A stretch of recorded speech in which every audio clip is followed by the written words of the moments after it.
안녕하세요. 평택 지지역 방송국입니다.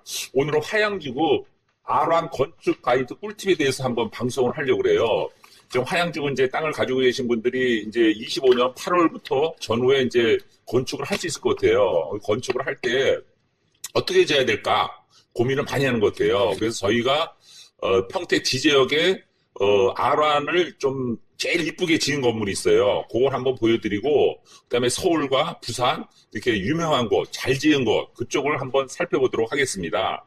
목차는 이제 화양신도에 대해서 간단하게 설명하고, R1이 내가 가지고 있는 것이 5구역 중에 한 개가 될 거예요. 그 구역의 장단점을 알아야 돼요. 좋은 점, 나쁜 점. 요건 어떻게 해야 된다. 이게 핵심이거든요. 그리고 세 번째로는 사례. 왜냐하면 벤치마케팅 잘 이쁘게 지은 건물을 한번 살펴보는 게 좋아요. 그래서 그 사례를 보고 결론을 맺도록 하겠습니다. 자, 화양신도시 누누이 강조했죠. 5만여 명이 상주하고 2만 가구가 들어서는 신도시다. 근데 하나도 입주를 안 했어요. 금년 8월부터 입주합니다. 참조하시고요. 자, 하양신도시는 이 계획도시예요. 아파트 부지가 있고 상업용지가 있고 기타 시설 용지가 있고 주택 용지가 있는 거예요. 주택 용지 중에서 R1이 되는 거죠. 그래서 R1 단독주택 용지에 R1, R2, R3가 있는데 우리가 오늘 다룰 것은 R1입니다. R1. R1은 건폐율 60%에 용적률 180%, 4층 이하의 건물을 지을 수 있고 그리고 다락을 지을 수가 있어요. 다락이 허용되기 때문에 다락을 잘 이용해야 된다는 거고 그 다음에 전체적으로 집을 지을 수도 있고 다가구를 지을 수 있고 전용 다가구를 지을 때 6가구고 그 다음에 1층 상가누고 2, 3, 4층 다가구로 졌을 때는 4가구밖에 안 돼요. 4가구. 그 다음에, 다세대 주택을 했을 땐 3가구밖에 안 되고, 그래서 요걸 참조하셔야 되는 거고, 그 다음에 이제 상가는 이제 소매점 되고, 식당 되고, 그 다음에, 병원 되고, 그 다음에, 탁구장, 뭐, 체육도장 이런 게 돼요. 학원이 안 돼요. 근데 여기서 이제 공인중개사가 안 됐는데, 이번에 조합에서 공인중개사가 되려고 지금 추진하고 있어요. 그래서 공인중개사 사무실도 될 가능성이 있다. 그리고 1층만 된다. 그걸 참조하시면 됩니다. 자, 아파트 분석. 아파트는 15,000세대 중에 지금 현재 11,471세대가 분양이 완료됐고 분양 중에 있습니다.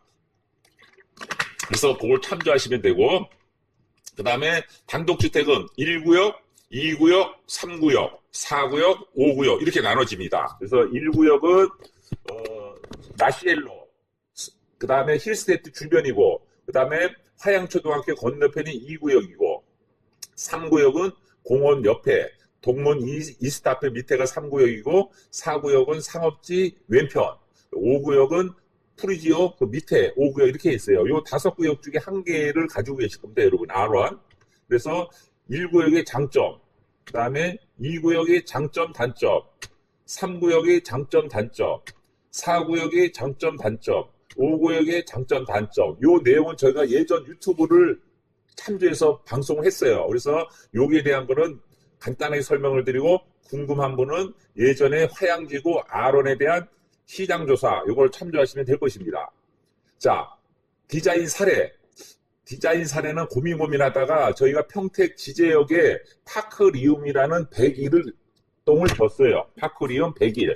요것이 R1인데 1층은 상가, 2, 3, 4층은 주택 이렇게 지은 겁니다. 그래서 요거를 지금 이게 유튜브 내에서 저희가 동영상 그다음에 드론 촬영해서 좀 보고 계시는데 이렇게 색다르게 줬어요. 그래서 간판도 좀 짜임새 있게 이렇게 한 거고 건물 이름도 파크리움 101 이렇게 한 겁니다. 그래서 화양에도 만약에 R1을 짓는다 그러면 저희가 파크리움이라는 것을 해서 좀 건축을 하려고 합니다. 그래서 파크라는 건 주거 개념이고, 그 다음에 움이라는 개념은 이렇게 모인다 그래서 상가가 모이는 거죠. 그러니까 상가와 주택이 혼용하는 게 어려운데, 저희는 독자적인 네이밍을 갖고, 새로운 디자인을 갖고 여러분들한테 안내를 해드릴 예정입니다. 관심 있으신 분은 저희 사무실로 연락 주시면 상세히 알려드리도록 하겠습니다. 자, 두 번째, 부산 수영구 사례입니다. 부산 수영구 사례는 1층 상가, 그 다음에 2층, 3층, 4층 주택인데 3층을 상가와 비슷하게 디자인을 한 거예요. 그래서 좀 뭔가 요즘의 개념이 주택은 주택, 상가는 상가 이렇게 나눈 게 혼합된 개념이에요. 상가인 듯 하면 주택, 주택인 듯 하면 상가 이런 것이 매력적인 거죠. 남성, 여성도 마찬가지인데 이게 좀 그런 트렌드를 많이 의상도 하고 있는데 건축도 여러분 한번 이렇게 좀 아슬아슬한 그런 넘나들 수 있는 그런 디자인 하면 어떨까 생각을 합니다. 자, 두 번째. 부산 사상구 사례입니다. 요건 좀 계단이 지은 곳인데 요건 나름대로 야간에 이 조명을 활용하고 그 나무를 활용해서 이쁘게 지은 건물이다. 그래서 혹시 여러분 부산에 갈 일 있으면 사상구에 요 이쁜 건물을 한번 보시고 여러분 짓는 집에 참조하시길 바라겠습니다. 요거는 이제 드론 위에서 촬영한 사진이죠. 자, 다음엔 서울로 넘어가겠습니다. 서울의 핵심이죠. 옛날 조선시대 한양이 있었던 곳, 종로구 숭인동 사례입니다. 이것은 1층 상가고 2층, 3층, 4층, 다락 이렇게 만든 것이죠. 그래서 일조권 사선 있는 건물도 좀 좋을 거고 좀 뭔가 좀 우아하면서도 세련된 이미지를 가진 곳입니다. 여러분 세련된 아란 건물을 건축하고 싶으신 분 한양으로 가서 숭인동의 이 건물을 한번 살펴보시는 게 어떤지요. 자, 다섯 번째 하남시 미사동 사례입니다. 이게 하남의 미사지구라고 있습니다. 미사지구의 1층 상가, 2, 3, 4층 주택, 그 다음에 5층은 다락으로 지은 건물인데 웅장하면서도 뭔가 좀 이렇게 압도하는 분위기가 형성되죠. 그래서 이런 트렌드를 좋아하는 분들은 하남시 미사동 사례를 참조하시기 바라겠습니다. 이 건물이죠. 내부도 좀 디자인을 색다르게 한 거죠.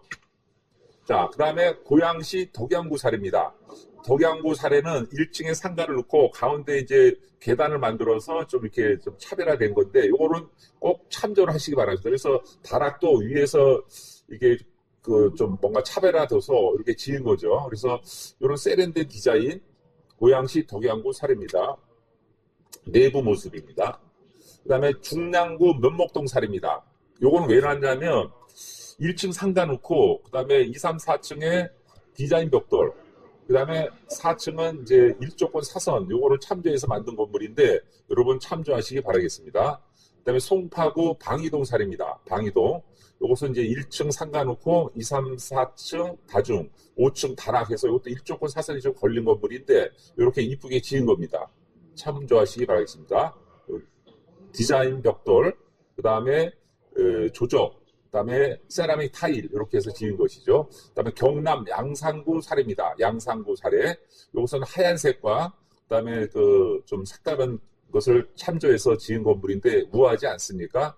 참조하시기 바라겠습니다. 그 다음에 마지막으로 10번 성남 대장지구 사례입니다. 대장지구 좀 요즘 뜨겁죠? 그래서 1층 상가 놓고 2, 3, 4층 주택을 넣은 개념입니다. 참조하시기 바라고. 자, 결론을 내리겠습니다. 신도시 단독주택, 점포주택용지, 아라는 노후 대비에 좋습니다.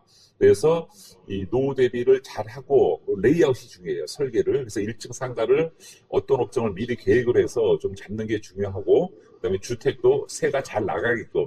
알기로는 화양지구는 임대가 주택은 잘 나가리라고 봐요. 그러면 그 들어오는 분들이 어떤 분인가? 이거를 생각해서 디자인을 잡아야 된다고 생각하고, 그다음에 세 번째는 상가가 미리 업종을 고려하여 설계를 짜는 게 좋습니다. 예를 들면 미용실이다 아니면 카페다 이런 거를 가미하면서 설계를 잡아야지 좀 건물이 좀 좋다 이런 생각이 드는 거죠. 그다음에 공사비도 중요해요. 공사비도 싸고 설계도 가성비 있는 설계를 잡아야 된다고 생각이 들고, 그다음에 전문가를 통해서 이 설계에 대한 검토, 이런 계획 이런 게 이제 중요하다는 말씀합니다. 그래서 남들과 차별되게 이쁜 건물, 코스트를 낮추고 밸류를 높이는 건물. 그래서 우리가 건물을 짓는 목표가 무엇입니까? 세가 잘 나가야 되지 않겠습니까? 그러면 그 세가 잘 가는 소비자, 임차인을 위한 건물을 지어야 되고 나중에 엑시트를 해야 되지 않습니까? 팔아야 됩니다. 팔 때 이 건물을 내가 사야 되겠다.